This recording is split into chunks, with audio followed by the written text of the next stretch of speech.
تتوقع أن صاحب مشروع خياطة ناجح ما كان يعرف الفرق بين أنواع الأقمشة قبل سنوات قليلة.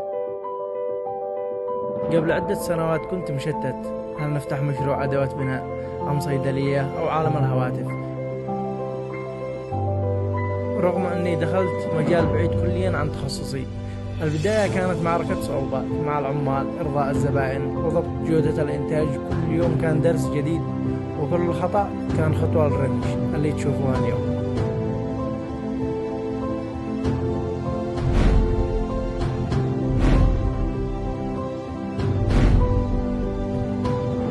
كثير يقولوا لي يا مؤيد أسعارك غالية. الرد بسيط، أقدر أعطيك الرخيص بس ما أقدر أعطيك شيء رديء ويحمل اسم رنيش. هنا نختار أفخم الحشوات وأجود الأزرار وأدق الخياطات. في رنيش نحن لا نبيع ثوبا، نحن نصنع هيبة تليق بكم.